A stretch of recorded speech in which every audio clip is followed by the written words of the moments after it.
Hello there. First, let me thank you for actually clicking on this and giving this video a chance. This will be a relatively serious critique of the video game OMORI, and if you don't have any interest in dry artistic criticism, then this video will likely not be for you. It isn't per se a review, and I hope to provide commentary that exceeds the level of most video game related critiques. I think the main problem with most of these video essays is that many of them say extremely little in very many words, or amount to essentially just a recap video with minor praise, or saying things like, wow, this part was really cool, or I did or did not like this. This is not meaningful critique, and ironically as it may seem, I aim for brevity, clarity, and profundity in this video. My main impetus for creating this video in particular is that OMORI is a game that has a lot to talk about, yet no one seems to ever say anything negative or meaningful about the game at all. It's always just things like, wow, it's so sad, it's so profound, the art is pretty. These are surface level analyses, and I aim to do more than just this. Before we start, there are some minor procedural things I'd like to go over. First, you can listen to this critique almost entirely without looking at the screen if you would like, as this is how I consume this style of content on YouTube myself. I will generally play footage of the game that corresponds to the scenes that I am talking about, but there will be a significant amount that is just random footage without much relevance, simply because there isn't anything better to put there. There will, however, occasionally be times where I will use visuals on screen that will be somewhat relevant, and when that happens, this sound will play, which will act as an indicator that you may wish to look at the screen here. The situations that this sound will appear in will be visual aids, extremely relevant and specific game footage, what amounts to footnotes, for lack of a better term, and explaining or defining more complex or obscure jargon. Additionally, this video will be jumping right into spoilers from the very get-go, and makes no attempt to ease into them or work around them in any manner. More than that, however, this video assumes that you're familiar with all of the events of the game, even the alternative routes, and you should either play it before watching this, or go into it with the full expectation that every plot detail will be spoiled in its entirety. If this game interests you in any way, play it now, or forever hold your peace. That being said, I think you will have some difficulty getting anything meaningful out of this video without having completed the game. I would highly recommend that you at least watch a playthrough of OMORI, or at the bare minimum, a recap video, before continuing, as I will not be taking the time to explain major plot events and will reference aspects of the game briefly in asides for which you have little to no context. This is not a video where I'll be using OMORI as a jumping off point for discussing a larger topic. This video is exclusively a direct critique of the game. For those who have no intention of playing it, I may sometimes attempt to briefly explain some plot points and or show the footage of the event when mentioned, but I won't always. So if you watch this without playing the game, at worst you won't get what I'm saying, and at best you will have your perceptions soured by my commentary. I developed the script for this video by writing smaller, individual points down in subheadings and chains of thought, rather than writing it as an outright script at the beginning, middle, and end. I then went back and assembled it into some sort of coherent package and tried to group things together as best as I could. I still think that my individual points are all easy to follow, but I apologize as this video will likely come across as scattered and somewhat disconnected, because it is. I felt it more important to simply vomit out my thoughts and actually get the video out, than to languish over various minutiae and minor elements of structure and meticulously written transitions. So many projects never see the light of day due to perfectionism, and I don't want to waste my time or fall into that trap. Finally, before I sink my teeth into OMORI, I would just like to say that OMOCAT and her team should be proud of the work that they made. Despite its flaws, they made something that many people found compelling and personally meaningful. The problems with OMORI, as you will see, mostly stem from its troubled development and amateur creators. Let me give the super brief summary of OMORI for those who know absolutely nothing. OMORI is a family member of the microgenre of games that are loosely JRPGs made in RPG Maker or a similar program, usually weird and creative and with vague influences from Earthbound and Mother 3. This microgenre includes, but is not limited to, Undertale, Lisa, One Shot, Hylix, and Off. For simplicity's sake, I will refer to this genre as the Undervania because it's funny. The main premise of the game is that you are Sunny, a teenage boy who has not left his house in years because of some unspecified traumatic event that happened 4 years ago that has made you too terrified to leave. Your major escape is a dream world that you've constructed for yourself, where you play as a doppelganger version of your younger self called OMORI, where you go on quirky escapades with your idealized versions of your childhood friends. Eventually you have the choice to go outside and reunite with those friends, uncover the details of your trauma, and work through it. Alternatively, you can stay inside and let the trauma get worse and rot. More on this part later. I like to briefly start with the things that I think are outstanding in OMORI. I will not be spending much time on this, as things that are outstanding, well, stand on their own. You don't need me to tell you how good they are. In truth, the main reason I bring them up is because later design decisions hamper the good parts from becoming even greater, and I feel it necessary to point them out. First, this should go without saying, and I think the driving force for many people behind playing OMORI, but OMOCAT and her team's art is incredible, detailed, and shows years of dedicated and autistic effort. The iconic trailer was essentially made by OMOCAT alone, entirely by hand over the course of a month. There was a clear devotion to the project, even from a very early stage, and it shows. The pixel art is good, especially in black space, the dark and creepy underworld of the dream world OMORI creates, but the real star of the show is the hand-drawn images made by OMOCAT in this sparse pen and ink animation style.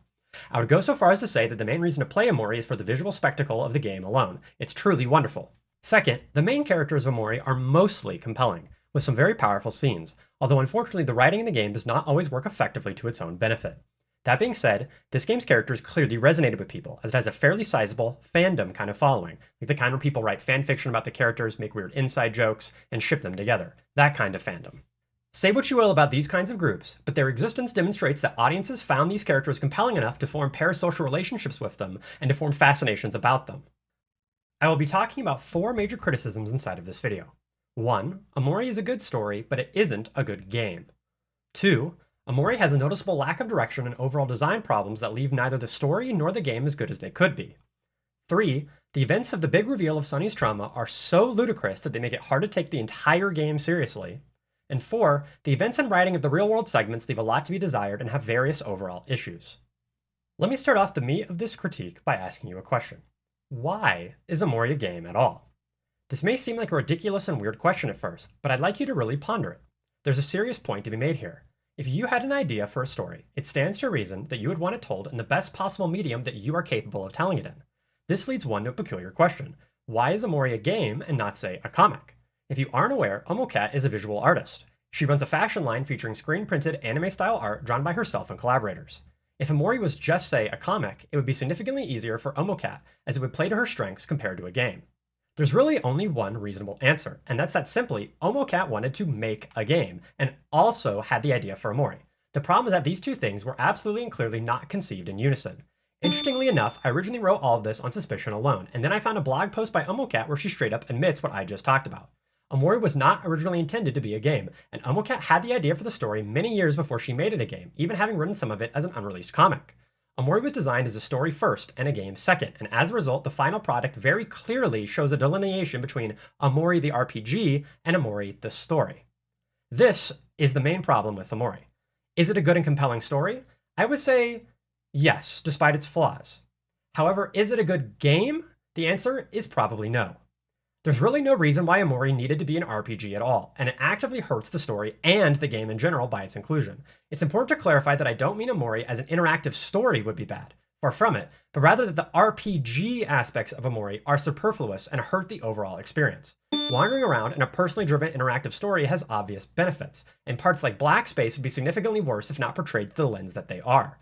The problem is that there's no reason for the combat to exist at all. For lack of a better term, Omori would have been better as a walking simulator than an RPG, even if it was made top-down in RPG Maker. For example, One Shot, a similar work in the Undervania genre, has no combat because also it doesn't really need it. Granted, it does have some extremely unique mechanics, especially for the time it was released, which I won't spoil here, but even these mechanics are integrated in the overall game and world design, and are not a separate active encounter or anything resembling that. Omori's strengths are when it plays to its interactive storytelling, not as an RPG. I don't know a single person who, when talking about Omori, points to the combat as the thing they liked the most. They talk about the story and or the characters, which is easily the important part of the experience. Omori does not just not need its RPG elements, they end up being a serious case of wasted potential, and at worst, an active detriment to Omori's generally well-written story. I know I said this wouldn't be a video where I use Omori as a jumping off point to talk about larger topics, but bear with me for just a second, because I don't think what I'm about to say is even really much of an opinion. When it comes to gameplay, I think it's fair to say that if a game has mechanics other than simply moving around in the world and maneuvering the story along, that those mechanics should exist for a reason. Therefore, gameplay should serve at least one of two purposes, and ideally both. Let's start with the first one. I think gameplay should unify the personal engagement of your physical inputs with the story and overall narrative, adding depth and thematically powerful moments to the overall work. To give an example of what I mean here, let's look at Undertale, which is a very similar game. Spoilers for Undertale if you haven't played it somehow and yet clicked on this video, but Undertale's combat system does not exist in a vacuum. Every encounter you have with an enemy reinforces the themes and messages of the two major story paths. In one of the paths, you refuse to ever attack an enemy, simply dodging their attacks until you are able to befriend them in some way. Bosses defeated this way become integral story characters upon their conclusions, and you are literally befriending them every time you turn into the little heart and dodge projectiles. In the other route, you mercilessly kill every single character and absorb their power. You have to partake in these gut-wrenching scenes of you slaughtering those same likable characters, and it hurts. The bosses become different because now they are seriously trying to kill you because you're murdering their loved ones. They are the heroes, and you can feel yourself becoming the villain. However, not only are the literal actions you inflict upon these characters meaningful, but the meta-level framing of these battles is meaningful as well. This is because, in order to progress the genocide route, you must wander around each combat area and wait for random battles to occur, until you eventually eliminate all the enemies in a region. As you become more well known, the amount of time it takes to find these random encounters becomes longer and longer, as the enemies are now afraid of you and actively hiding from you.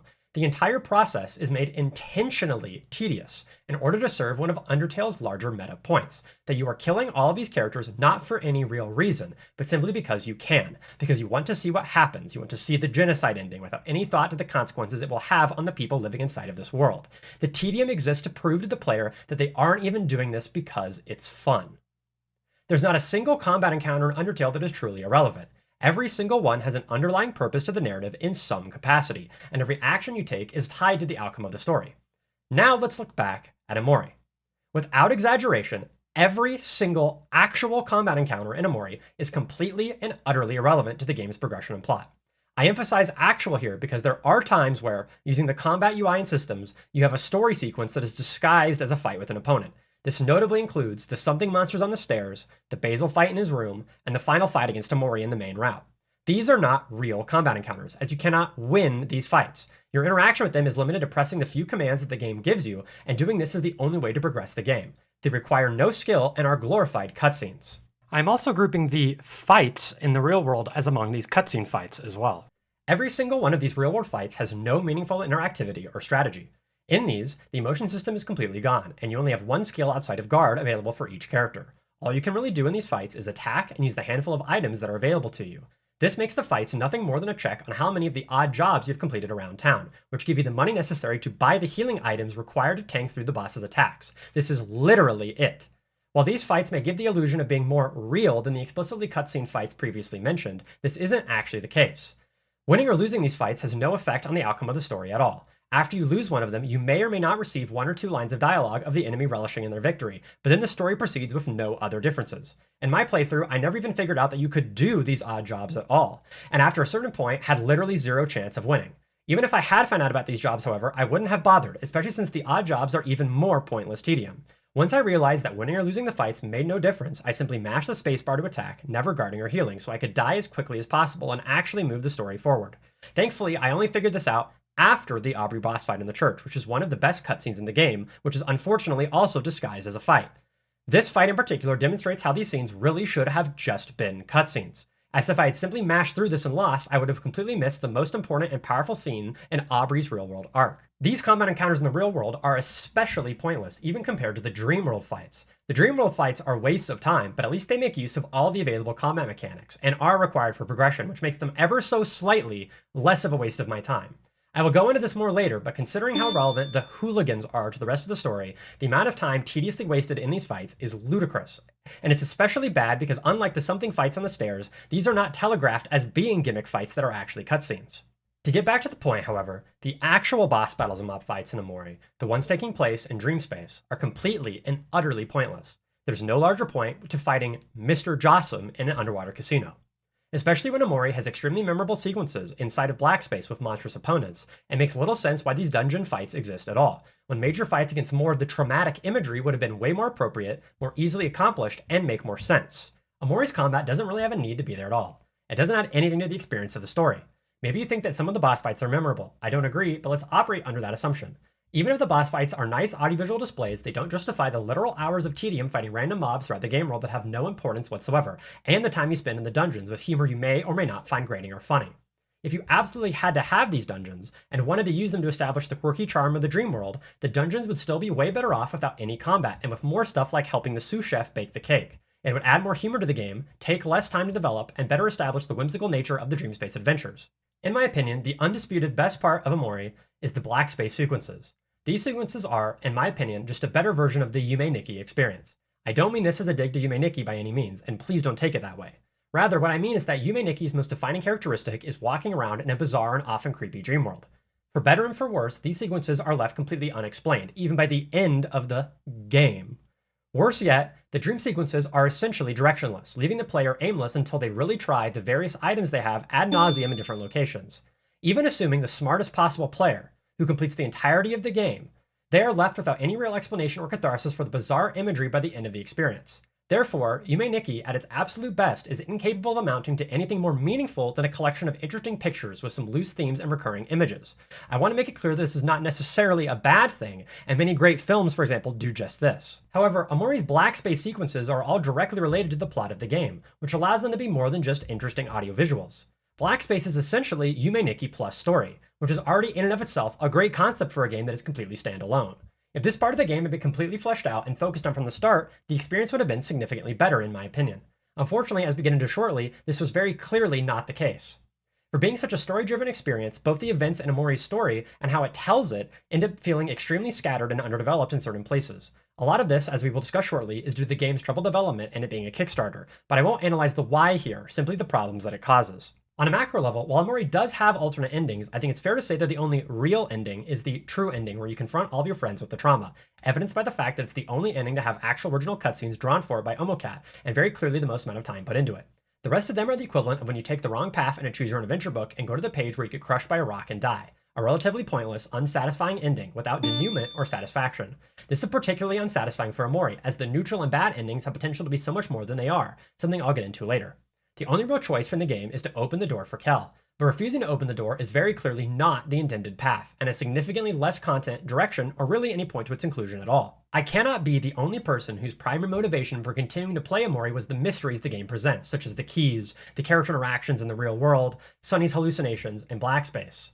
For me, and I suspect many players, if not the overwhelming majority of them, the Dreamworld RPG sections were an annoying slog in between the actual compelling parts of the game. I don't think there's a single person who played Omori and was like, wow, these sections with something are so boring. I wish I could get through them so I can go back to seeing what fucking Sweetheart is up to this time. A lot of this problem comes from OMOCAT's team not really thinking through how Omori would actually work as a game. There was very clearly little direction and thought given to its features until after development was already underway. I truly do not believe that going into the development of the game, OMOCAT had any design ideas besides it'll be an RPG like Earthbound. The gameplay feels more like it's there because, well, Earthbound had it, so it needs to have turn-based JRPG combat too. But it seems that there was never really any thought given to the question, will Omori benefit from RPG combat? Or even better, does the RPG gameplay in Omori serve any purpose to the story at all? I know it's been a bit of time now, but let's go back to the 2 points of gameplay that I originally brought up. Let's move on to the second, that gameplay should simply be mechanically satisfying on a primal level, that it should feel good. Frankly, I don't think Omori's combat is novel, interesting, or feels that good to play at all. Omori's combat is still, at its core, standard JRPG turn-based combat. There is no performance-related aspect to the combat like, say, Elden Ring or a platformer might have. Mechanically, it's rather uninteresting. You select your attacks and they happen. This manifests into two big problems in Omori. One, its combat runs the serious risk of being tedious and unsatisfying to people that are not fans of JRPG combat. This includes myself. Two, its combat is not unique or difficult enough for people that are fans of JRPG combat either. I imagine that many of you might be thinking that the energy and emotion systems are unique, but they really aren't as unique as you might think. The energy system into an all-out attack or modifiers has been done many times before in JRPGs. It's a staple of Persona and some of the mainline SMTs, just for example. The emotion system, while somewhat novel in concept, is ultimately just rock, paper, scissors, and doesn't really add much more outside of that. This is because, one, most of the bosses can set their own emotions or change your emotions mid-fight, meaning that it is literally just becoming a gimmick of getting your party switched to the right emotional rock to beat their scissors. And two, when this isn't the case, the game is far too easy, and there are generally objectively superior combos for your own characters that make using any other strategy pointless, Angry being the biggest offender in this regard, severely limiting the potential for creativity. Ultimately, Omori is carried by its aesthetics alone to make the combat interesting.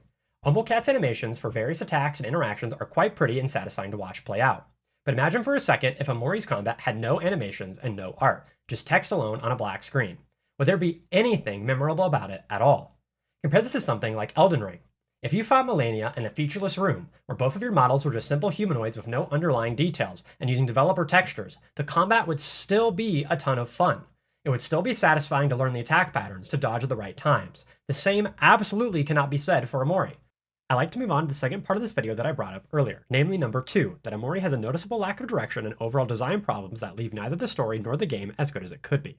When I say that Omori has a lack of direction, I don't mean something like, for example, that it has a lack of art direction or conflicting art styles.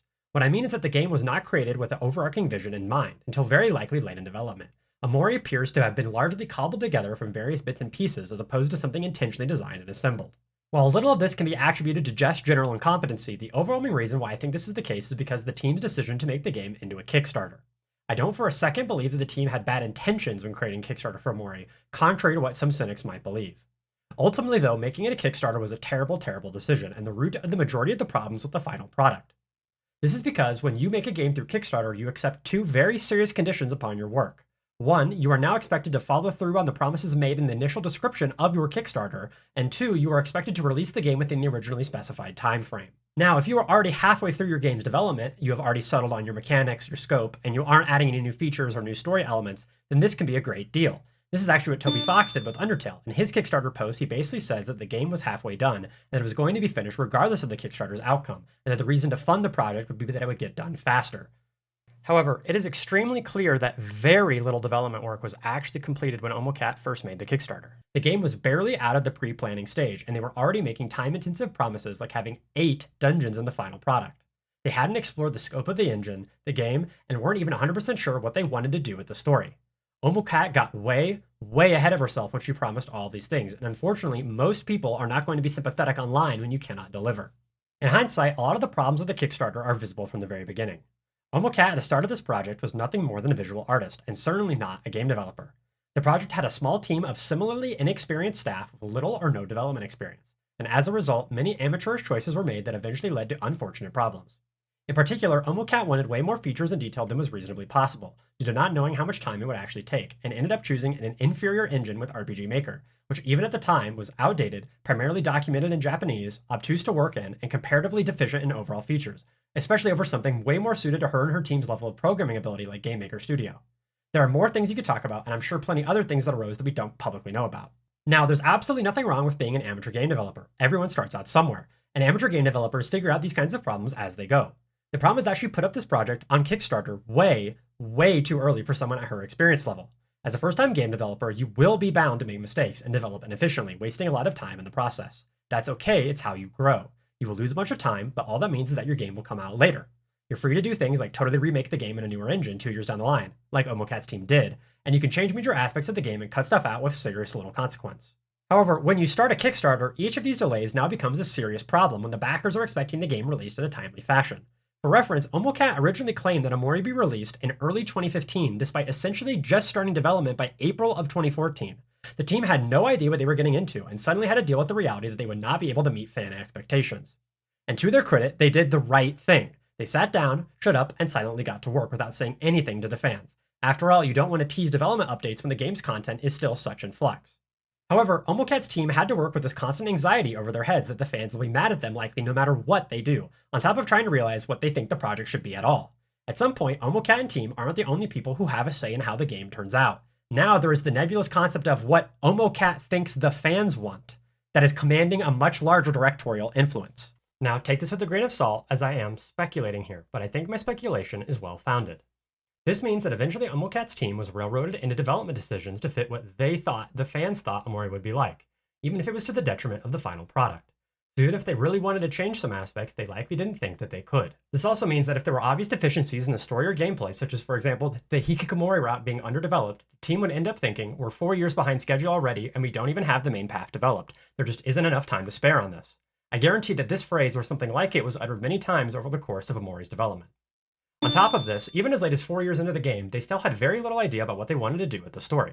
If you watch footage of the demo released in 2018, which contains essentially just the intro and an early version of the Space Boyfriend dungeon, while the basic skeleton of the narrative is there, the event structure, dialogue, and characters are wildly different from the final release version, 4 years after the Kickstarter was announced. These things should have been set in stone years ago, and the fact that they weren't is highly telling. With such an unclear trajectory for what OMORI should look like, development decisions likely revolved around what they thought the fans wanted and what they could cobble together in a reasonable time.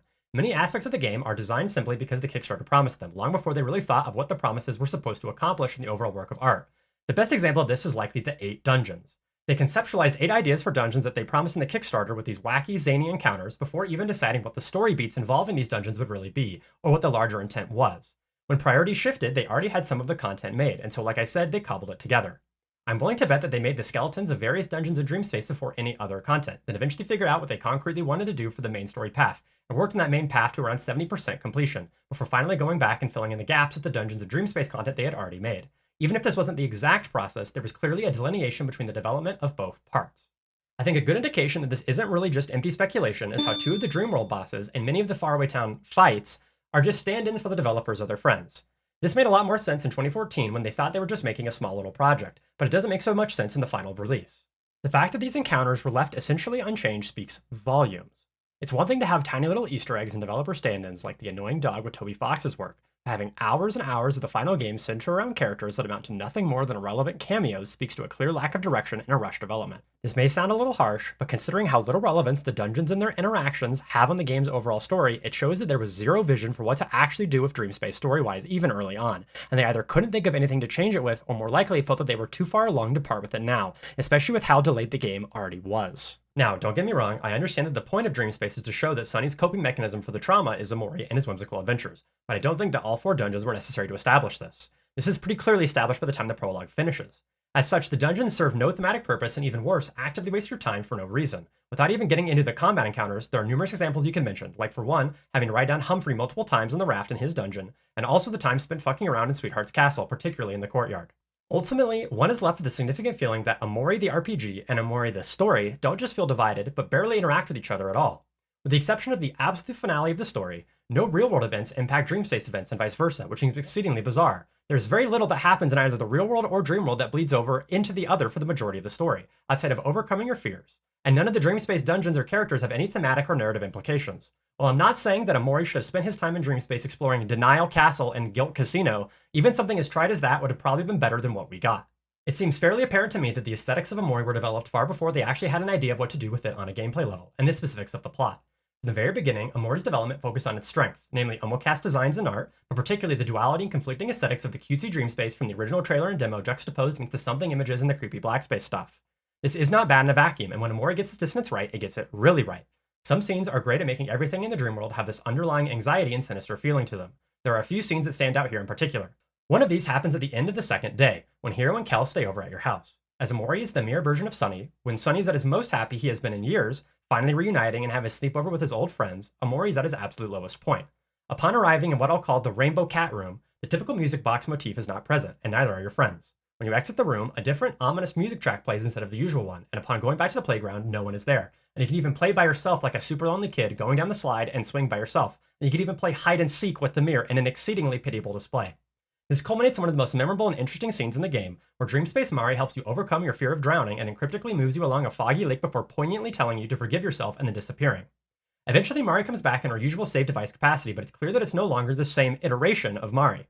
Unfortunately, immediately after this, the game goes right back to OMORI the RPG like nothing ever happened, and this entire scene is essentially completely forgotten about, in an extremely abrupt transition. It is very apparent that these scenes were not originally intended to be linked together like this, and the underwater highway likely existed a lot earlier before this scene was created. In fact, while I was making this video, a friend brought up to me that when he was playing through the Mari Fog section that I'm talking about, he got to the ladder in the underwater highway. He was so confused about how abrupt the transition was that he was convinced that he missed something. He ended up reloading a save and wandering around the fog area for about 30 minutes before finally realizing that no, that really is all that there was. Another thing we could talk about is how everyone in the dream world slowly starts to forget who Basil is as the days go on in the dream world. While there isn't a whole lot to say about this, the effect is very chilling. Sadly, the game seriously underutilizes these kinds of scenes, and I suspect, like I stated earlier, that these scenes were added way later, with the rest of the content being pieced together from remaining content from older development. The most striking absence is actually how little Sunny's real-world escapades in the true route affect the dream world at all. Especially considering Blackspace exists as Sunny's guilt and memories seeping into the dream world, it seems very odd that this is barely interacted with outside of the finale. After interacting with the teenage version of the crew in real life, when their arc was essentially completed that day, they should have disappeared in the dream world through Blackspace or something to that effect. A good example of something you could have done would be like the Aubrey church fight, where she is upset at you and Kel after leaving her alone in her abusive household after Mari's death.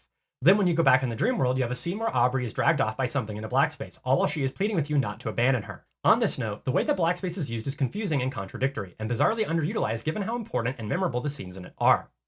Blackspace popping up is supposedly indicative of Headspace being unable to withstand itself any longer, as Sunny begins to remember the reality of events that he has caused. However, bizarrely, the true route actually contains significantly less Blackspace interactions than the route where you stay home and retreat further into the dream world, often called the Hikikomori route, which I'll be referring to as the neat route, for brevity's sake. Since the actions of the last days have been you venturing outside and attempting to reunite with your old friends and confront the truth together, it makes very little sense why Headspace would not have significantly more Blackspace holes popping up as you are coming closer to acknowledging this truth.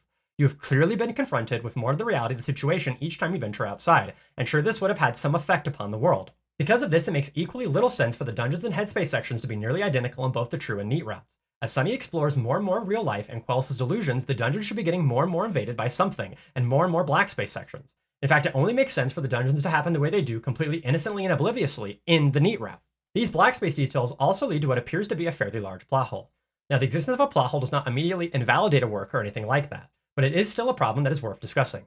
Before I go into it, I will also say that it's possible I missed something here and I'm completely wrong about this conclusion, but I did dig over the gameplay and dialogue to make sure I was about 100% confident about the plot hole's existence.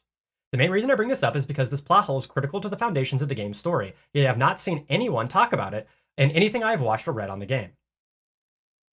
I've already mentioned how black space eventually overtakes everything in headspace. What I did not mention is how this process is apparently cyclical, and has already happened many times before. This is hinted at by many characters, but is transparently told to the player by the wandering stranger ghost basils that appear during your first foray into black space.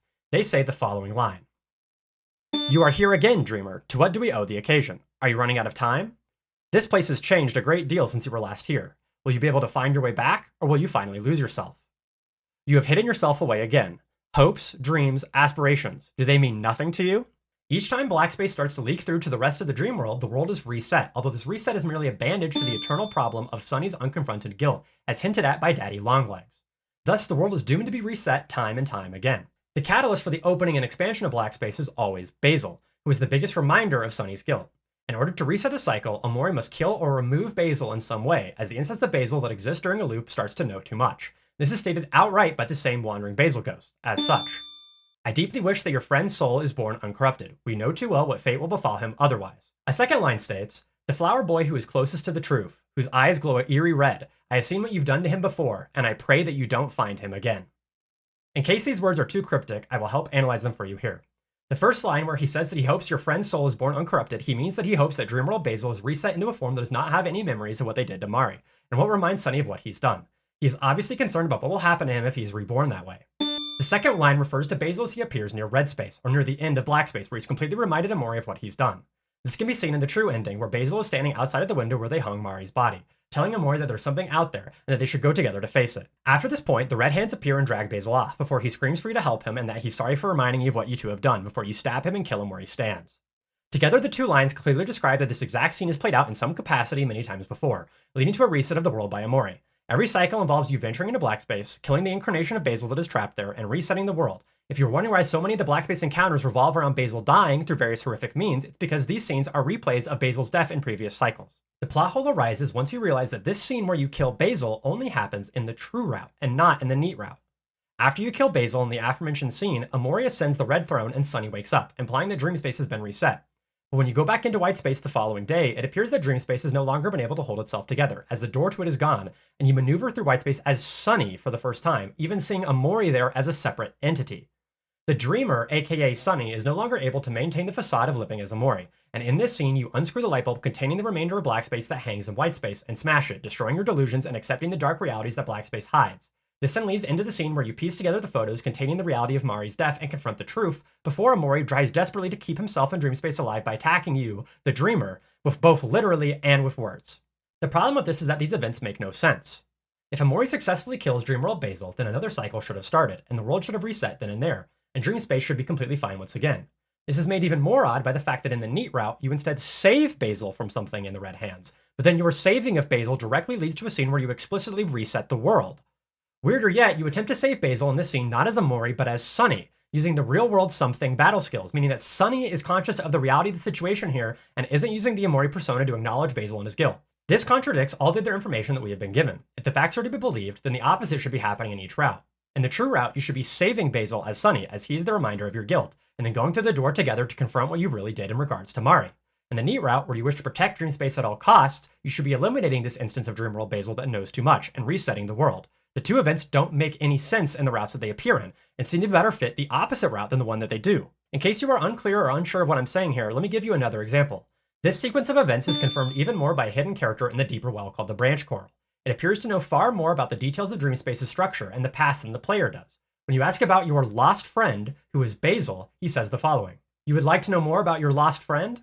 The friend you have lost is not in this world. The day he was removed, he was reborn elsewhere. He is special to you. A string of fate ties you two together. He cannot leave that place alone.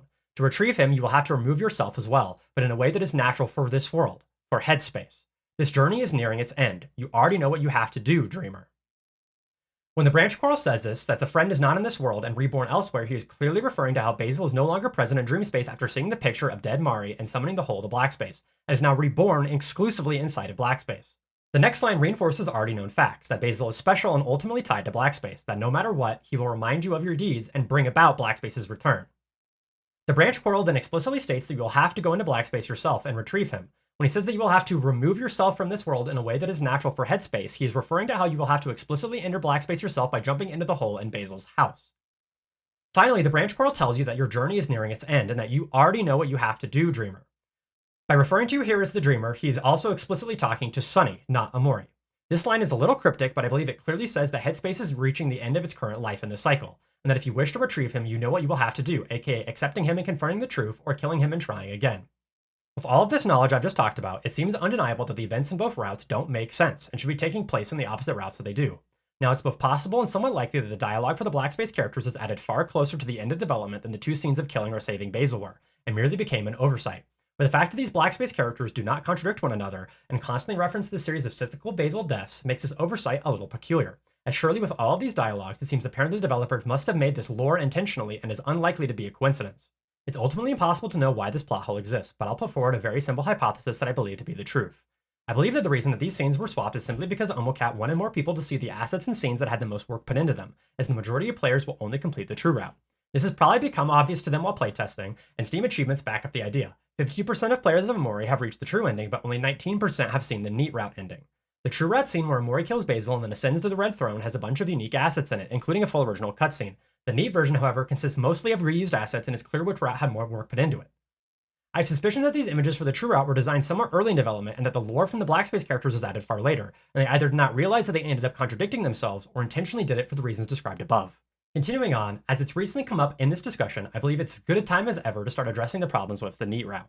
First, I find it hard to believe that anyone would disagree that the neat route is ultimately a massive disappointment. Rather than being a full-fledged, equally valid, and completely fleshed out route in the game, it ends up amounting to nothing more than the unused content dump for whatever they either did not want to or did not have the time to add to the main route, which is very clearly the intended path. It's strange for me that the state of this route is the way that it is, considering the origins of the OMORI concept. OMORI, after all, is taken from hikikomori, which is the social phenomenon where young adults basically withdraw completely from life and never leave their room. The original concept for OMORI never involved him leaving whitespace at all. He would simply curl up on a blanket, browse the net, masturbate profusely, and pet his cat. In the original OMORI blog post before the game was conceived, there are images of what appear to be the dream space versions of Kel, Hiro, and Aubrey, but OMORI merely cries thinking about them and never leaves whitespace to talk to them or dreams inside of whitespace and then wakes up. It's a little unclear. It stands to reason that based on the concept, the hikikomori route makes the most sense to be the main route, or at least the one that most players should have gotten. It definitely seems like it makes more sense for players who just sort of go through the motions of the game to never really resolve Sunny's trauma, and the fact that the true route is so easy to get and acts as the main route, it feels thematically out of place. There is no way to actually know if there was originally more intended for the neat route or not. All we really have to go off is the original trailers, 3 minutes of footage from the 2014 version of the game, and the 2018 demo, none of which give any insight into this at all. However, once again, due to the disconnect between OMORI the RPG and OMORI the story, I actually don't believe much was really thought about the neat route at all, at least in the beginning of the game's development, or there would have been far more residual work that would have been ported into the final product. As early as the 2014 trailer, we can see that real-world sections were already a main part of the game, although it's unclear in what capacity. Once again, I have a suspicion that the over-focus on the true route is another result of wanting the game to be like Earthbound. I actually highly suspect that from the very start, having this big open idyllic town with wacky hijinks and RPG combat was decided quite early on, but the specific details were not fleshed out whatsoever. Additionally, considering we see images from Faraway Town in the 2014 trailer, but nothing for the neat route, one must look back at the Kickstarter rewards where additional endings were only added as stretch goals. It can't be definitively stated, but it's likely that the neat route was exactly as it appears, a complete afterthought, only tackled once the main route was completely done and never developed in tandem. Even what exclusive content is found in the neat route is bare bones and appears to be nothing more than cut or reused content hastily slapped together. My biggest inclination to this point is actually the bizarre angels in the snow area. These enemies are found nowhere else in the game, yet clearly had a significant amount of time put into them. They have a creepy and uncanny appearance, and most weird of all, play the same music that plays during the IRL something boss fights in Sunny's house. The placement of the angels here is very strange, as they are not snow or ice related in any capacity, nor associated with Space Boyfriend. While I understand that snow angels are a thing in real life, this bears only an extremely superficial reference in name. It is clear to me that these enemies are cut content from somewhere else, originally intended for something way more important, but ended up placed on the snow mountain without much thought, simply to act as new enemies exclusive to the neat route, as they were already coded and tested before being cut. Even the Humphrey Sweetheart clone fight seemed like content that was cut from the main route because the dungeon was already way too long. It's likely that they had the sprites ready and just made Perfect Heart into the secret Kill God fight after the fact. The neat route is just filled with missed potential and other weird contradictions or inconsistencies. First off, it seems absolutely bizarre to me that in the route where Sunny essentially completely gives up and gives his entire personality over to Omori, that the dream world barely interacts with the real world at all, even less than it does in the true route. In the true route, while wandering around Faraway Town, you can see various dream world entities standing or moving around in random locations. Upon interacting with them, they disappear, demonstrating that Sunny's isolation and delusions are fading away as he starts to confront the truth. This is not the weird thing. This is actually really good. If anything, this should have been expanded on more. What is weird is that the opposite does not happen in the neat route. In the neat route, Sunny is actually the most stone cold sober you ever see him in the game in the real life sections. You don't even have the hallucination fights with something when you overcome your fears. All of these scenes now happen in the dream world. Now granted, it actually does make sense that when Omori has complete control and the dream world is attacked, that you wouldn't actually encounter any black space entities, especially in real life, as Omori is essentially keeping them completely under control. This is outright stated in a cutscene where Omori rescues you from something and then you fade away and leave only Omori. From this point on, when you look in the mirror in the real world sections, you see only Omori and not Sunny. What doesn't make sense is that the good dream space entities aren't present in the real world during the neat route, especially considering how Sunny has completely let his delusions win. You should be seeing Sunny unable to distinguish between reality and fantasy anymore, starting to see his house as magical. The neutral ending here actually doesn't make any sense at all, and something akin to the bad ending is what should have happened here instead, where Omori gives in to his delusions and commits suicide to be with them forever. On that note, the bad ending that we see similarly does not make any sense to be included in the true route. First of all, given what we know about dream space, the major world is essentially gone when Sunny smashes the light bulb. Even if Sunny wanted to give in to his delusions completely, it appears that he would be unable to. But more importantly than that, it makes no logical or thematic sense in general. Considering everything that the route has built up towards and how much Sunny has done to steel himself against the truth, the complete retreat and takeover of dream space and to Omori doesn't really fit into this route at all. This is actually where the neutral ending makes the most sense. After all, right before the Omori fight, you finally acknowledge the truth of what you did to Mari, but by giving up in the fight against Omori, you are giving up and choosing to feel nothing but guilt for the rest of your life, choosing that you don't have the right to feel happy or to move on, that you robbed Mari of her future. However, you still have to come face to face with reality, and you have seen the truth of the deaf, and this is when it makes the most sense for Sunny's illusions to essentially be all gone, snapped into a cold reality, and for that overwhelming guilt, that something, always hanging over him, the trauma that he never overcame, to forever hover over him in perpetuity. Again, I have a nagging suspicion that the reason this decision was made is that so more people would see the content, as it contains the iconic song from the original trailer.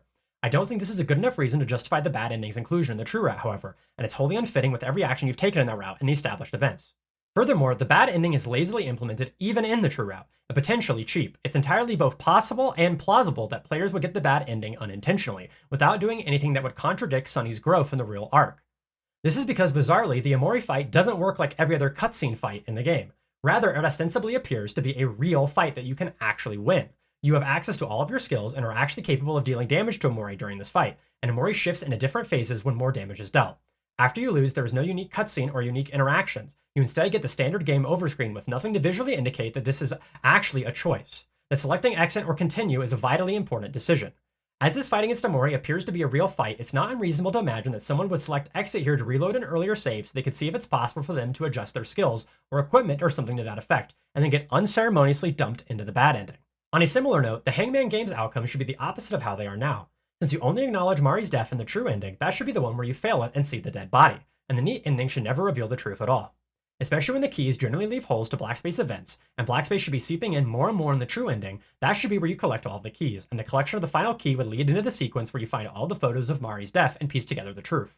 At the very least, the key should have had a bigger payoff than the abyss and a meaningless meta quit-out. There's just so many little things like this. The game is jumbled and mishmashed in so many ways that make very little sense. Very little of the game interacts with other parts of itself, for seemingly no reason. I do wonder how much of these absences or contradictions are the result of the team simply not thinking about them, and how much of it was the need that they must have felt to get the game out of the door. I'm inclined to give them the benefit of the doubt and think that it was mostly the latter, as even the story parts that do matter often leave much to be desired. With that, it's finally time for me to address the elephant in the room that I've been avoiding. I'm talking, of course, about the story's biggest offender, which is how the events of Mari's death make absolutely no sense whatsoever. I'm not exaggerating when I say that these circumstances are so utterly implausible and inconsistent that they became the main impetus for me making this video in the first place. This is your absolute last chance to avoid spoilers if you are only part of the way through the game. Before I get into the actual arguments I'm going to say, I'd like to take a second to address a pet peeve of mine related to how many people perceive a debate. I'm doing this because what I'm about to say will likely provoke a variety of defensive responses in fans, and I'd like to urge you to take a step back and evaluate what I am saying in its entirety. When confronted with an overwhelming list of arguments against something, people often have the tendency to only focus on rebuking the weakest argument that an opponent has, and then believing that they have won the debate by doing so. If the weak argument is the link in a chain of arguments so that other arguments could not stand alone without building upon said weak link, then this is a valid strategy, as you have done all you need to do to disprove the claim. However, if this is not the case, all you have done is defeat one extremely weak argument but never address the other much more damning arguments. Here's an example. Let's say you are the defense attorney in a home invasion murder case. The evidence is overwhelming that your client is guilty and can be summarized as follows. 1. The defendant's fingerprints and DNA are all over the victim's body in the crime scene, and the victim and defendant did not know each other prior to the murder, so there is no other explanation for how these got to the scene. 2. The defendant was seen buying a knife from a gas station 1 hour before the crime occurred, and the clerk had provided the receipt. 3. This knife was then found at the crime scene with the defendant's fingerprints on it. 4. The defendant is videotaped on CCTV going into the victim's home, and his face and appearance can be clearly seen. And finally, number 5. That there is a witness who says they saw the whole thing, who says they saw a tall man with black glasses enter the victim's home before hearing screams.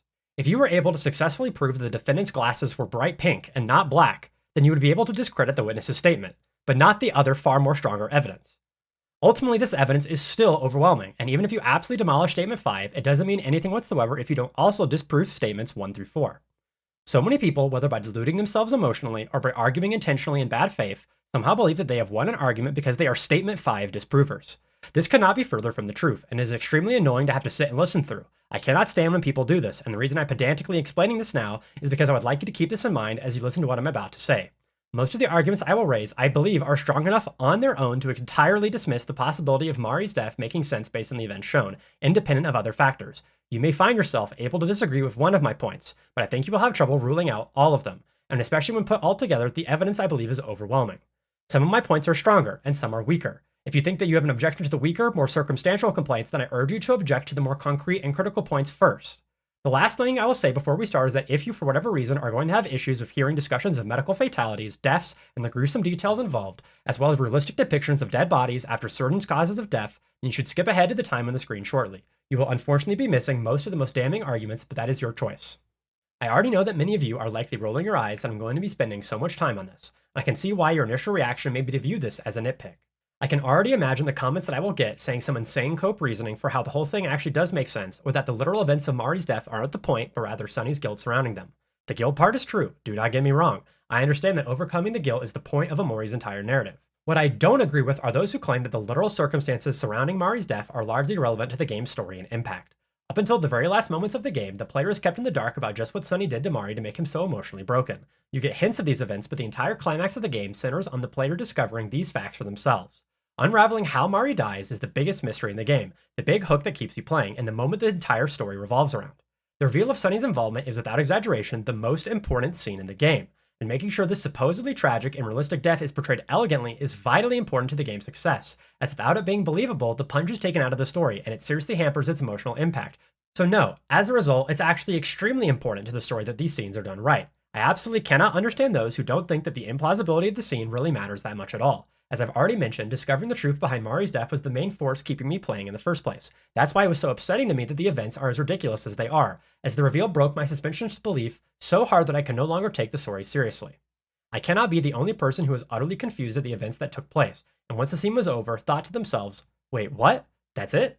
That doesn't make any sense at all. That's what it's been about this entire time? When the entire point of the game is about coping with trauma, it's extremely important to make the trauma and the traumatic events believable and compelling. I imagine most of you who aren't already agreeing with me either didn't think much of these events when you played through them, or have found some justification online that was enough to resolve the problems for you. However, I guarantee by the end of this section that even if you don't agree that these events are important, you will absolutely agree that these events surrounding Mari's death are not just implausible, but downright impossible. Thus, I will now finally discuss the specific issues I have with Mari's death. Here are the problems that I will get into. First, the fall would not have killed Mari, at least not in the way portrayed in the scenes in-game. 2, there is no chance whatsoever that it would be viewed as a suicide. And 3, the actions of Basil and Sonny don't make sense both in motivation and in execution. Let's start with the simplest and most objective problem with Mari's death, how the fall just flat out wouldn't have killed her. We can begin by determining what causes of death are even possible based on the events that we see in-game, and this already narrows down the field to just a couple of options. The first clue is that from the time immediately after landing at the base of the stairs to the time that she is hung in the tree, Mari is not conscious. This means that upon reaching the bottom of the stairs, Mari is either alive but unconscious, or she is already dead. If she is unconscious, this necessitates Mari suffering a traumatic brain injury, aka a very serious concussion and/or internal brain hemorrhage. If she is dead at this point, this means that she essentially died instantly, and the only mechanism that would accomplish this is a severing of the C1 or C2 vertebrae, often referred to as snapping your neck. Some of you may be thinking that she died from landing on the broken violin. Excluding the possibility of the violin just being the thing that Mari lands on to snap her neck or cause the brain injury, this does not fit, as it wouldn't have been an instant death but a slow and most importantly highly visible one. The broken and sharp wood of the violin could have caused a punctured lung, internal bleeding, or a massive hemorrhage that wasn't treatable in time. However, the second clue that we have is that there is no external bleeding, as Mari is portrayed without any blood in both the images of the events and the blurred text that could be read underneath them, viewable in the game files. In particular, the line right after Sunny descends the stairs puts a nail into this coffin. As Sunny sweeps the bits of wood from her body, he finds nothing but scratches. Thus, whatever injuries Maya received from the fall would have to be completely internal, and even then the direct cause of death being internal bleeding can be ruled out as it simply wouldn't have killed her quickly enough. And just to make sure I bring it up, the idea that she was washed off or cleaned up isn't plausible either, as she is clearly portrayed in the same outfit on the tree that she is at the bottom of the stairs. The scenario one would have to construct is that Basil and Sunny undressed Mari, washed her off, and then redressed her in an identical dress, as there would clearly be bloodstains on the original white dress with how long Sunny spends just staring at her on the bed, or their external bleeding.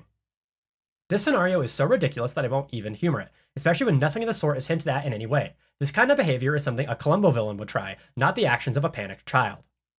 This leaves only two possible scenarios. Either Mari died instantly from snapping her neck, or was merely unconscious the entire time and actually died from asphyxiation at the hands of Sunny and Basil. There are no other reasonable circumstances. There are many problems, however, with both of these scenarios. First, the idea that Mari would even have landed on her head in the first place is extremely unlikely. The human body is really good at preventing injury to itself. It has strong reflexes to prevent damage to its vital organs, especially the head, and in unintended falls, the body will unconsciously extend the limbs out or maneuver the head as much as possible, so a fall on one's head is avoided or at least lessened, all within a few milliseconds. This behavior is universal and even seen in very young children.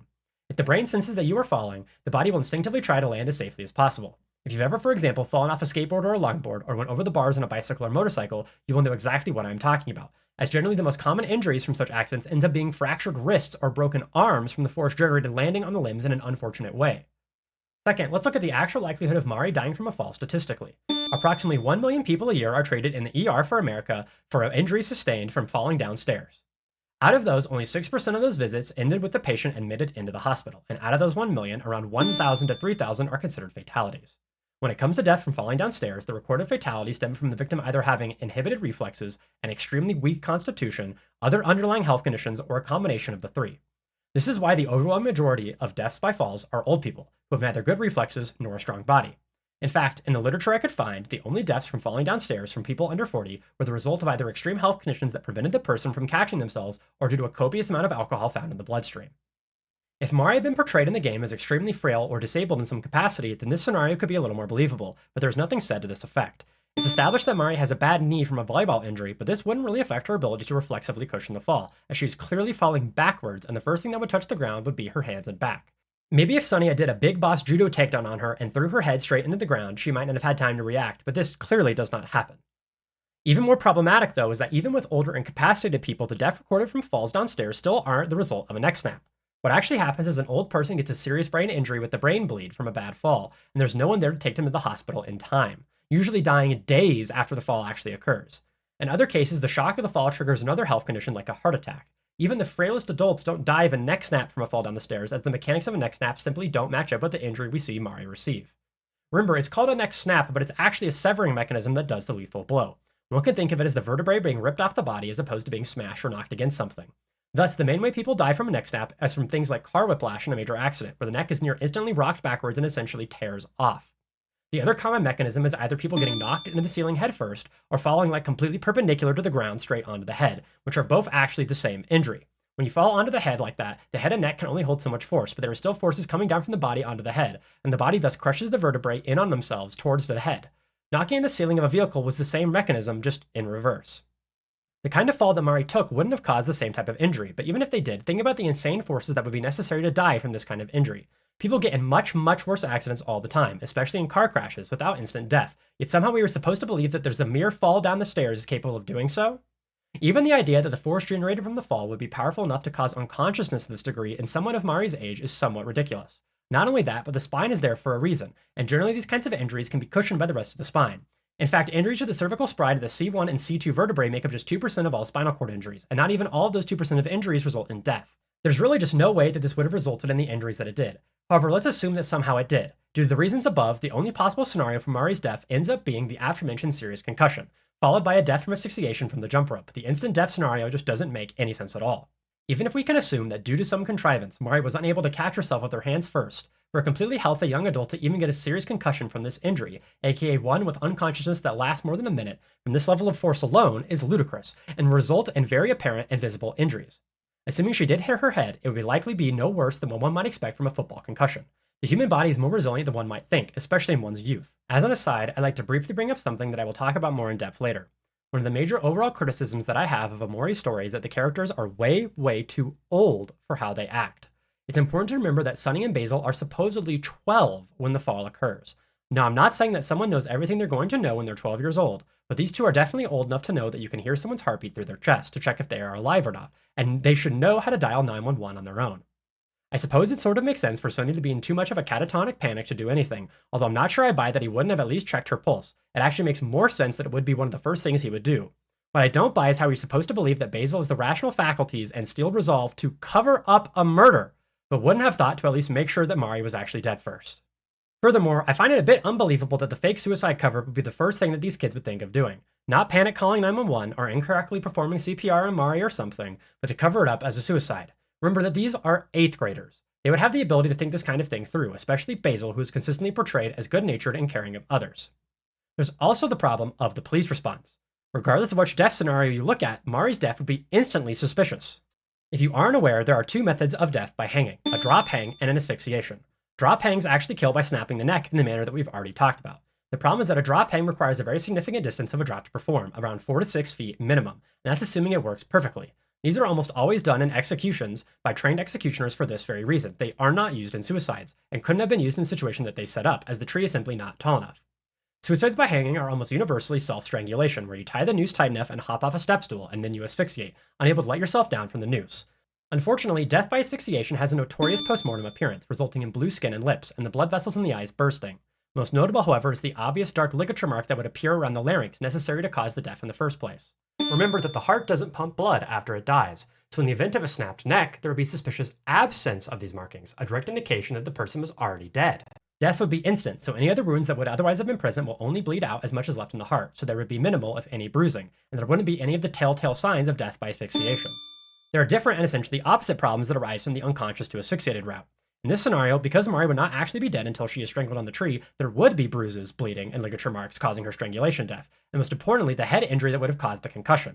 In order to cause unconsciousness that would last as long as it took the boys to place the body on the tree, it would almost certainly require an impact hard enough that Mari's skull would be profusely bleeding, as long-lasting unconsciousness is typically only seen in extreme cases, such as motorcycle accidents without helmets and serious car accidents.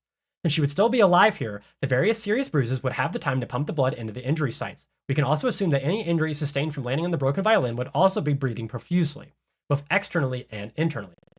Now, it's important to note that these issues with the presentation of the body that we see as the player might seem as though that they can be explained away with either artistic license or the fact that we are viewing the events through the lens of Sunny. However, even if we the player do not see them, the police would have, and all the things I brought up are more suspicious if they are there in reality, like the blood on the dress. Let's continue. It's not specified exactly how long the boys waited, but it is established that they did not hang the body immediately, as Sunny essentially went catatonic after bringing Mari upstairs. We can therefore assume that there is enough time allowed to pump blood into the wounds before her heart stops from the asphyxiation. Now, the bruises will still not be super apparent this early on, as the hemoglobin still has a little bit of oxygen left, but they would still be red and noticeable immediately upon close examination if the police did so at the scene. Additionally, the process of death accelerates this oxygen loss, and the bruises would be turning purple or black slightly earlier than the standard 1 to 2 days, definitely appearing in the morgue at the bare minimum and causing serious problems the body supposedly left overnight. In whatever scenario you go with, there's no way the body would not have been seen as suspicious with even a cursory examination. Even the scratches that we know appear would likely be enough for suspicion alone, since they wouldn't appear like self-harm marks. Now, people have argued that perhaps the cops were simply massively incompetent and either barely investigated or didn't at all. This argument does not really hold up to me. First off, as of 2015, which is the latest data I could easily find for this, cops are required by law to investigate all suicides as potential homicides in 41 out of 50 states, as covering up murder with a fake suicide is unfortunately fairly common, and a suicide is always considered to be an unusual death. That alone is 82% of all states, but we can actually narrow down where OMORI takes place with some degree of certainty, and it wouldn't likely be in one of the states that don't require it. Now, before I get into this, let me just say that this is essentially a thought experiment, and it isn't intended to be an extremely strong argument. This is the weak arguments that I was talking about in my earlier thing. But to start, we can pin down the general location by the usage of the word soda over pop or Coke. If you aren't aware, the choice of word used to describe a soft drink in America is a highly regional difference. Soda is used only in a few places and is by far the least popular in terms of geographic usage, being essentially said only in the upper East Coast and lower West Coast. Now, admittedly, this could just be because OMOCAT is from LA, which is a soda state, and didn't really think about it at all. However, this is not the only clue that we have. The second is that Sonny and his friends are shown going to the beach multiple times in the childhood photo album. Considering that all the kids are there, we can assume that the beach is located close enough for a short day's drive, as it's fairly preposterous to assume that all these families booked the exact same vacations together. We can also assume from the trees depicted in game that the game does not take place in a tropical or arid climate, as there are no palm trees or badlands depicted in game, and the vegetation is very clearly from somewhere relatively temperate and cool. This means that we can eliminate all the lower West Coast states. The final way to narrow it down is actually Hiro's nickname, which comes from his love of Hero sandwiches. This basically confirms that the game takes place in the New York or New Jersey area, as calling a hoagie or sub sandwich a Hero sandwich is done exclusively in these regions. From here we can actually go even further and assume that the game takes place somewhere in suburban New Jersey, as New Jersey has many easily accessible and popular summer beachfronts, namely Atlantic City. Regardless, it wouldn't be any of the states that wouldn't outright require an investigation, and if it is New Jersey, then there would not just be an investigation required, but an autopsy required. Even if there wasn't an autopsy requirement, however, the coroner would still be highly likely to perform one anyway and officially designate the body as a homicide. While some of the visual clues in the body might be somewhat subtle during initial crime scene investigation, they would certainly be visible by the time the body would arrive at the morgue. If you aren't aware, coroners have to denote every body that comes through by the type of death on their death certificate, and in the case of suicides, are generally required or at least strongly encouraged to make sure that suspected suicides are not actually homicides. This means that even if the clues somehow got by not just the uniformed officers and the detectives, it is very unlikely that it would get past the coroner. Even ignoring all these factors and assuming that it is somehow in a state that doesn't require an investigation, it still seems highly unlikely that they wouldn't investigate. First, Faraway Town is a safe and small suburban community, so any unusual death would be likely to be seriously investigated on the basis of novelty alone. It's also common knowledge to cops and detectives that unfortunately suspected hanging suicides are often framed murders, and unfortunately this happens a lot in cases of domestic abuse, where for example the victim is strangled to death by their parent or lover and then set up to look like they hanged themselves. Furthermore, the deaths of children are always investigated more seriously everywhere, especially in a middle-class, idyllic neighborhood like Faraway Town. The cops would likely be significantly more discerning in their investigation. Mari isn't a 50-year-old homeless man found dead in a ditch with no friends or relatives. This is a 15-year-old girl. The idea of the cops simply not caring enough and not having the resources to seriously investigate this death is utterly ludicrous. Even if there were absolutely none of the aforementioned visual clues on Mari's body, and don't get me wrong, there absolutely would be, but even let's say there hypothetically weren't, it's still highly likely that the body would be seized and investigated, add even the slightest amount of visual evidence for the corpse, and it's a certainty. In a state with a required investigation, these facts make the suggestion that a lack of investigation utterly absurd. You can also almost certainly expect that a domestic abuse angle would be suspected, even without the visual clues. That means that it's extremely likely that Sonny's parents and Hiro would be arrested or at least investigated. While the absence of evidence is not the evidence of absence, it does seem suspect that no characters mention this, as it would have been obviously one of the most unpleasant memories of the event, especially for Hiro, who would end up being a suspect. I'd also like to take a moment to discuss the idea that Sonny's parents covered up the murder. I have seen this defense used to sweep away any inconsistencies, but it's actually a rather nebulous statement. If what you mean by covering up the murder is that they didn't press charges against Sonny for manslaughter, then I would agree that this is a likely outcome, as sibling-on-sibling accidental deaths like this almost never result in actual charges, especially if the kids are not even yet teenagers, such as Sonny. That being said, this process would still take time and result in a police investigation, and would likely be reported on in the news. The existence of a police investigation that ends inconclusively rather than a suicide would likely be enough for at least someone like Hiro to not take at face value. If what you meant, however, by Sonny's parents covering up the murder is that they actively help disguise the body in some way, then I don't buy it. Putting aside the fact that it is insanely psychopathic behavior for an immediately grieving parent to do this, the previous arguments make this already an impossibility. Assuming the two scenarios we have, and putting aside the fact that they're both impossible, the body would be leaving physical evidence of foul play that the parents wouldn't be able to disguise, especially in the neck snap scenario, as you can't fake those ligature marks post-mortem.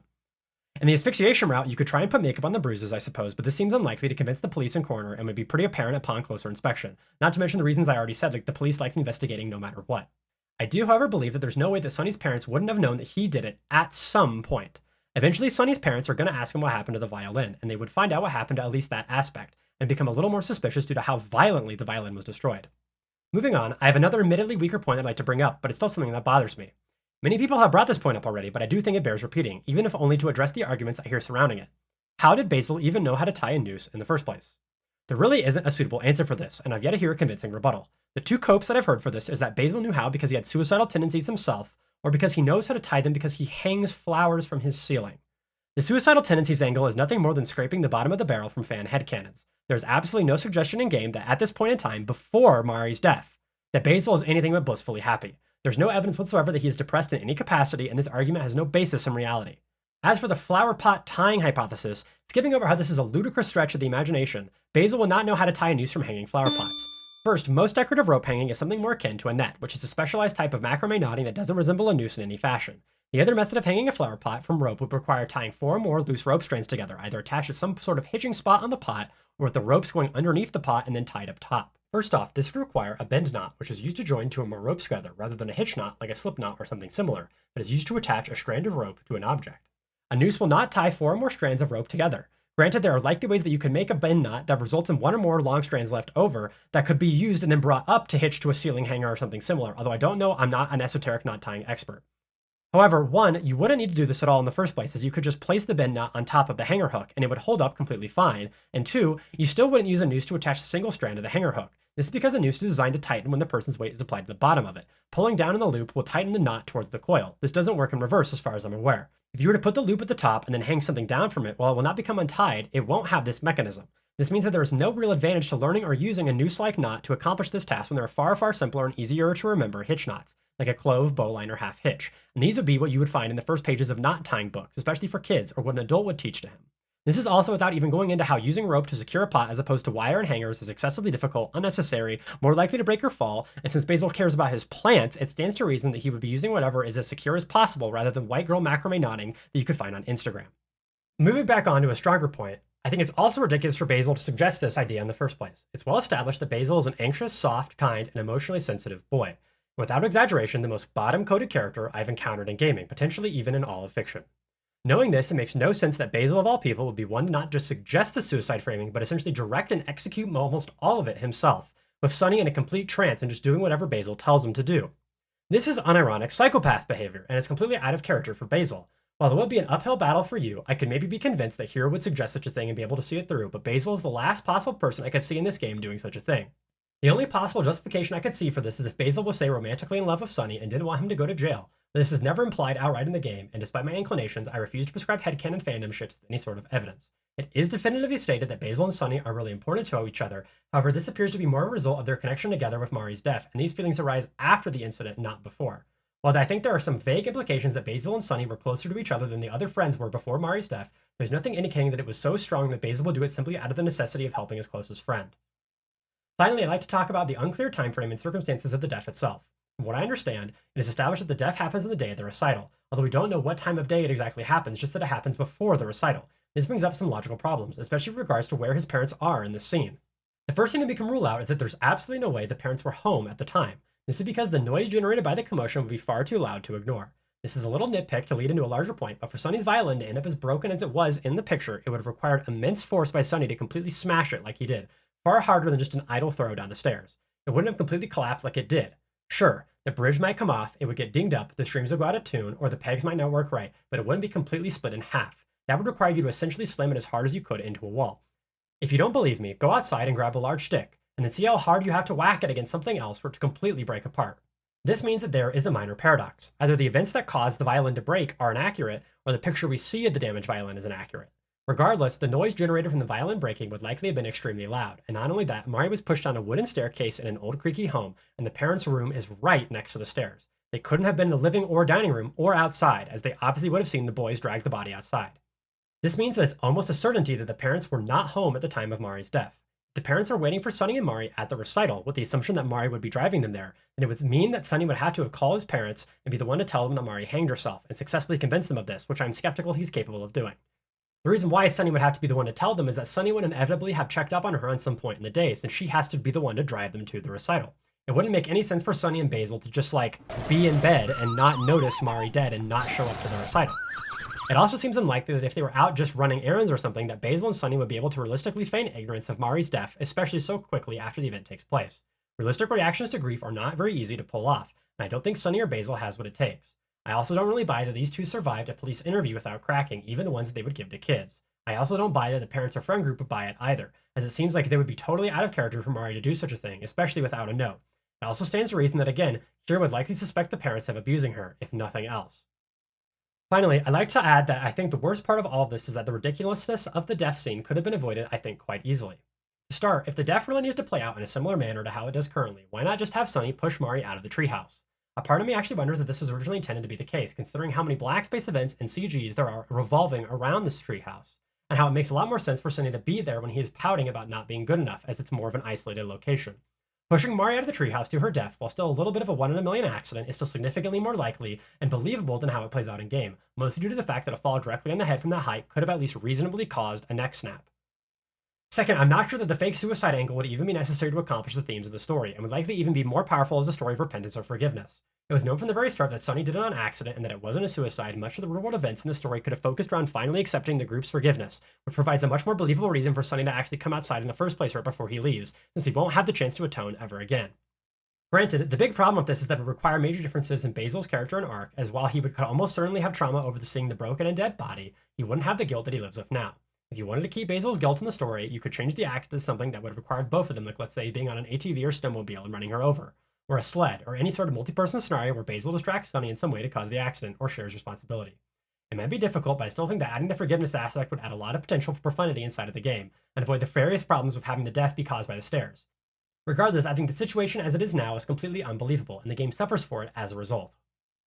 I've now spent over 20 minutes discussing just Mari's death, and I think it's finally time for me to move on to some last general criticisms of the real-world events in the game. This is the shortest and most nitpicky section of the entire video, with none of them being serious flaws, more or less just annoyances, minor critiques, and various weird things that I noticed. Overall, I think OMORI's story, insofar as its important parts go, is pretty well told, and I don't have a lot to say in this section that I haven't already brought up earlier. I've also tried to essentially remain objective for most of this video, as much as one can be, but this part will almost be entirely my hot opinions on things I personally did not care for. The last objective thing I'll talk about, though, is something I said I would bring up again earlier. One of the strangest things about OMORI is that the ages of the characters are way too old for the behavior they exhibit, both pre- and post-timeskip. This is a common criticism I have of children characters in a lot of media, as sometimes I get the feeling that writers have forgotten what it was like to be a kid, and how mentally developed they were at various ages. That being said, I do believe OMORI's overage cast to be especially egregious. In the idyllic flashbacks and photo album memories in the real world from before Mari's death, the behavior of the kid versions of the crew are more accurate to how, at most, a 6 to 7-year-old might act, not 11 to 12-year-olds, as they supposedly are in the photo album scenes. Now, in case you've never been a 12-year-old boy yourself, or have never interacted with one, a 12-year-old boy would generally be spending his free time calling people fags on Xbox Live and trying to see boobs. They would not be co-ed cuddle puddling with their giant collection of stuffed animals and all of their friends. This would make them the mockery of their entire middle school. Admittedly, I was not 12 in the 90s, so perhaps this was different for 12-year-olds then, which OMORI ostensibly and loosely seems to take place, but I'm willing to bet that this behavior would not be all that different. Just replace Xbox Live with skateboarding and listening to Fred Durst. Any old heads, feel free to give a history lesson in the comments. After the time skip, the characters, excluding Hero, are supposedly 16-year-olds at the time of the story. This means that these people are juniors in high school. It's utterly ridiculous that Aubrey is 16 years old and playing with some fake gang riding around and LARPing on bikes, which is unironically something a 10-year-old at most might do. They all act like 11 or 12-year-olds at most, except that when they have way too much thoughtful dialogue near the end. Aubrey is a 16-year-old girl from a broken home with trauma and abandonment issues. I don't know if you've ever interacted with any girls like this, but a realistic outcome for this character would not be this stupid bike gang. She'd be going to parties and doing anal with guys who are like 25 and smoking weed. I have this sneaking suspicion that the main reason the characters are unrealistically old is so it becomes less weird for people to draw erotic fan art of them. This isn't as much of a stretch as you might think. This is definitely the kind of game that would attract fandom-y type people, and the devs certainly knew that going into it. OMOCat is also firmly in the Fujoshi lifestyle, and her main business is selling clothing and other items for people who are Fujoshi or anime fans in general. And this consideration is even more specific because OMOCat has had various accusations of being a shotacon in her past, and likely tried to avoid this again here. The dialogue here is bubbly to the point of being unrealistic, and definitely has the feeling of being an adult's idealization of childhood friends and behaviors as opposed to how kids actually act. I think it is definitely possible to have written these scenes with a little more nuance and still get the point across that things were different before Mari's death. It's important to note that every photo album picture in the real world is first depicted in an almost identical alternate form in the dream world in the prologue of the game. When displayed there, the saccharine and whimsical natures of the pictures and dialogue got no negative reaction out of me, because it's made clear even in the prologue that the dream world is supernaturally positive and upbeat, and an obviously constructed, idealized world for OMORI. These scenes made sense in this context because everything in the dream world is supposed to be this unrealistically cheerful and friendly. However, upon finding out that these scenes are nearly completely identical in the real world, with even more of them showed in excruciating detail in flashback scenes that are giant wastes of time, it began to tear my suspension of disbelief. I just don't believe that real kids act like this. Maybe I'm the weird one out, and maybe other people had early childhoods that were as perfect as happy as Sonny's crew, and it's possible I may just be a former misanthrope, and most players won't have the same reaction as me. However, the behavior of the kids is just so alien to me that even assuming that they would be an appropriate age of 7 to 9, it would make it very difficult for me to take these scenes and these characters seriously, and I suspect I'm not the only one with this reaction. Finally, these sections do drag on for way too long. In particular, the scenes that play during the final photo album collection event, where you must sit through longer cutscenes of you and your childhood friends having their incredibly awesome, perfect lives together. What's excruciating to me about these scenes in particular is that all of these scenes are just extrapolations of scenes already depicted in the real world photo album, and there is nothing new learned about events or characters in these scenes. We already know that Sunny and Co. had a great childhood life prior to Mari's death. These don't tell us anything we haven't already been beaten over the head with for the rest of the game. Worst of all, they come at the very end of the game, interrupting the climax for essentially no reason. I cannot believe that these scenes made it into the final game the way they are now. Lastly, everything about Aubrey's gang is just atrocious. This is going to be harsh, but frankly, the characters are bland, annoying self-inserts who occupy way too much time of the game's screen time, for no payoff whatsoever, and I think exemplifies most what I've already said, that there was absolutely no long-term planning done in regards to this game's story events. I'd like to start off with one of the most damning things about them for me. With the exception of Aubrey, the character art here is some of the worst in the game. Attempting to stylize boring, normal-looking people for your self-inserts never works well, and these characters just look uncanny, amateurish, and frankly sort of Tumblr/DeviantArt, which is not something I think a professional wants to hear about their work. There's no reason for this gang to be in the game in the first place. I could excuse it if maybe the characters were excessively fun and memorable. After all, I'm not begrudging Pluto encounters in the dream world by any means. However, I can't even remember any of these characters' names, and they don't really do anything at all. I've already gone over why the fights themselves are a huge waste of time, but even the non-combat encounters are not just unnecessary, but extremely annoying. And for how important it is that Sunny finally went outside after 3 years, 3 days after he leaves forever, you sure do spend a lot of time fucking around and dealing with these losers. The only important character here is Aubrey, and removing the scenes with the gang, with the exception of one at the very beginning of day 1, would not take anything away from Aubrey's character arc. That one exception is the first encounter with Aubrey, where the fight ends early because you stab her with the steak knife. This is a very interesting and good scene, and could have been quite shocking and impactful. The reason the scene is effective is because it shows just how far Sunny's delusions have come with thinking himself as OMORI. Ideally, actually, they would have had this be the only time in the real world outside of the hallucinations that the combat screen shows up at all. It would show that Sunny is so delusional that he treats this like an RPG fight and non-trivially wounds a former friend. There are 3 main problems with this scene still, unfortunately. The first is something I've already gone over, but this sort of stuff is just never brought up again. Kel takes the knife from you, but there are no real lasting consequences, and you sort of just abruptly end the scene in all your hallucinations despite not really doing anything. This delusional behavior by Sunny should have been way more of a focus and more thematically prevalent, but for some reason isn't. Deprogramming Sunny from his schizo machinations should have taken way more effort than it does in-game, where it sort of just evaporates instantly after this scene. The second reason is something many people have already brought up, and is one of the first things I saw joked about after the game's release, but it's still true and bears mentioning. Why is everyone freaking out at you for superficially stabbing Aubrey with a steak knife when she is seriously threatening you with a nail bat? First of all, how on earth is Aubrey even able to carry this thing around? This isn't even plausibly deniable as a baseball bat used for sport. It's clearly a weapon, and one capable of serious, much more deadly outcomes than a steak knife. The human body can actually survive a ton of minor stab wounds pretty easily. Ask a former convict about it sometime. The human body cannot survive a ton of hits to a head with a nail bat. The third reason is that you don't really need the gang here to accomplish the point of this scene. Establishing Aubrey as a bully is enough for them to get into a fight on their own, and the gang serves no larger purpose to the point of this scene. It's also weirdly out of place in the game's tone to have Aubrey wielding this nail bat, considering how idyllic the real-world sections are. This gang is not serious in the slightest. It feels like a Mormon parent's idea of what teenage hoodlums are like. Again, this feels a lot like the devs saying we are inspired by Earthbound, and literally nothing else more than that. Aubrey should have tried to beat you up with just her fists like a normal person, which is more appropriate for her to be doing, and make the reaction to the stabbing way more believable. Against a weapon like Aubrey's, Sunny would be justified in court to essentially kill her outright, and this is clearly a serious and credible threat of deadly force against him. The main reason I think the nail bat is in the game is because it's a relic of the 2014 trailer character design, and they couldn't bring themselves to remove it. There are more minor things I could bring up here, but I'm frankly burnt out on writing any more criticism, and I think I've clearly said enough. I don't feel like exerting myself any further just to cover relatively minor problems. If there is enough interest, perhaps I will revisit this in the future, but as of now, I don't have the energy to go any further. Hopefully this video has been enjoyable, informative, and substantive. Ultimately, I think I still like OMORI in spite of all of its flaws, or perhaps more accurately, I want to like OMORI. I don't look back on OMORI and think, wow, what an incredible game. I mostly think about the great art, how Basil is cute, and spinning OMORI Fumo. I don't think about pretty much anything else from it. The best thing I can say I think about OMORI is that I'm very excited for whatever project OmoCat does next. With experience under her belt, I think the next project she works on will likely not fall into the same pitfalls I describe here, and something with such incredible aesthetics with a more concrete vision and better design would likely be a masterpiece. Hopefully this is not the last thing she decides to make. With that, I believe we are done here.